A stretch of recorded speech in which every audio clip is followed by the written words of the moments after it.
everyone, and welcome back to our take on cruise with Shannon and Roger, or Roger and Shannon. My name is Shannon McKee of Access Cruise, and as always, we have with me Roger Blum with Cruise and Port Advisors, but we also have a special guest today. We sure do. You know what? Captain Nik of Royal Caribbean. I'm going to tell you a story. Captain Nik, I met Captain Nik back in the 90s on the Crown.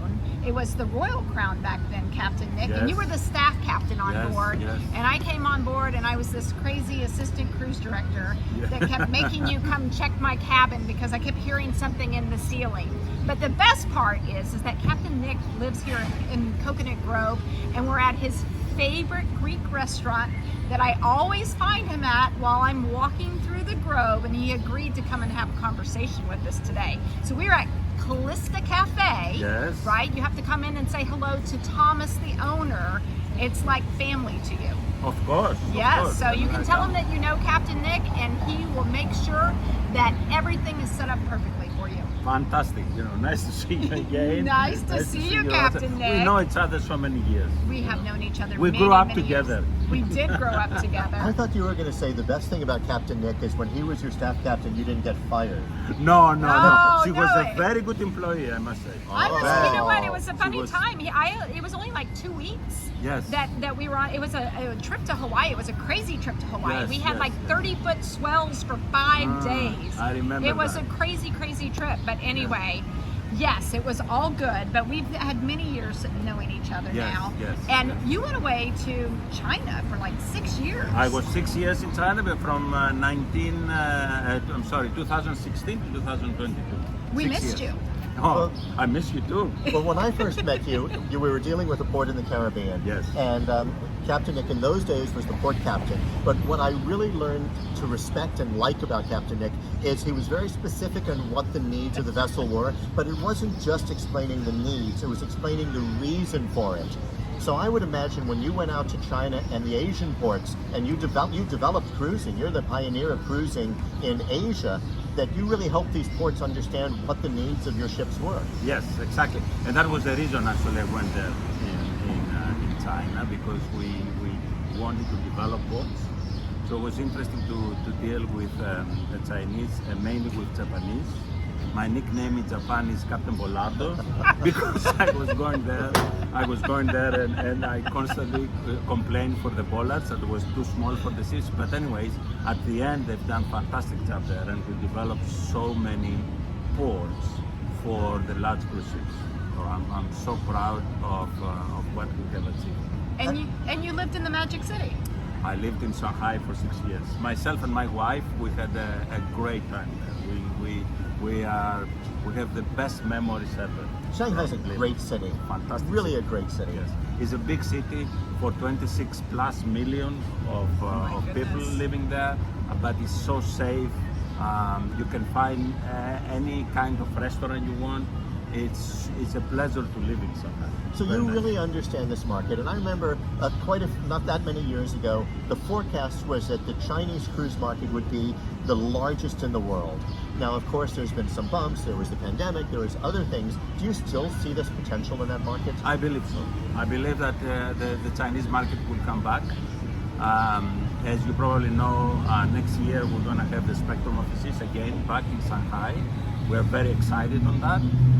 And I believe the Chinese market will again react as expected, because they love Royal Caribbean and they love cruising on our ships. So the Spectrum, they know, the Spectrum was there before. It's a brand new ship, it's 2 years old ship, 3 years. And we are expecting to react as they are coming back to their family again.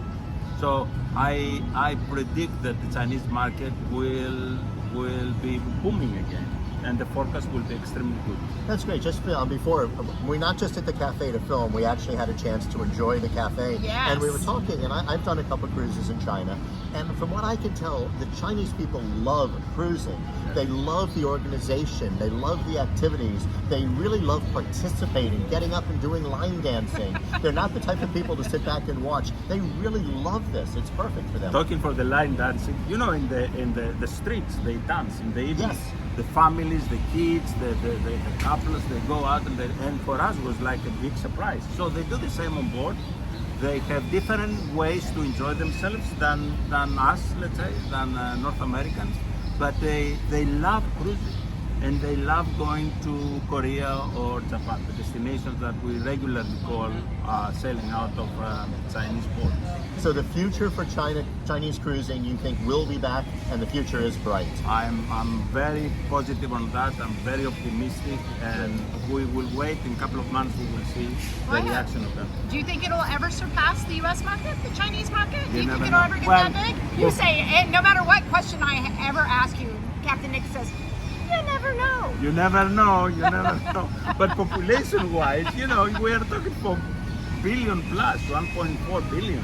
So, Wow. so it's a huge market. You know, we need to wait and see. After the pandemic, will take some time for the market for us to understand how the market will react. But as I said before, I'm very optimistic. And thanks to you, there's a lot of ports that are ready for cruise ships now, ready have- for big cruise ships. We thanks have a to lot. you. Yes, thank you very much. Not Yes, just for we do. Royal Caribbean, but you've helped the industry. Oh yeah, of course, because other cruise lines, they used to go to the port and ask, has Captain Nik approved this port? The answer was yes, done, deal closed. So Is another, that still the case? Does everybody is. have to have it approved by Captain Nik It is the case. to so get green? if it has to have a green light, right? Green light. Nobody wants a yellow or red. No, That's no, no. right. So you definitely We have the red that is no, yet the yellow that we need Potential. improvements, Maybe. potential, and then the green light that you can go. So we have lots of ports in the region, Korea and Japan, same as Southeast Asia that are under green light. So I know many of our viewers probably already know you. They've seen you at different events. You definitely have been in the industry for a long time. So it's a pleasure to get to see you here. And Thank it's you so very wonderful that you're back in the U.S. I know you miss the magic city of Shanghai, do. but we're happy to have you back in the magic city of Miami. Thank you, and nice to see you again. We're gonna be again together here, have our coffee, you know. Absolutely. Coffee, I'm a Greek here. salad, Absolutely. a cheese pastry, Absolutely. all the good stuff. And someday I will cook for you. Oh, Oh. now we're talking. Now he's competing with Giannis. I wonder if he does a barbecue the way that Giannis does a barbecue, right? In Greece. Oh, Giannis. Giannis, are you listening to this? Giannis is above and beyond. You've got competition now. Thanks everybody for joining us. Captain We'll Nik, see thank you so much. Thank you. Thank you. Yes. See you next week. Take care. Bye. Bye.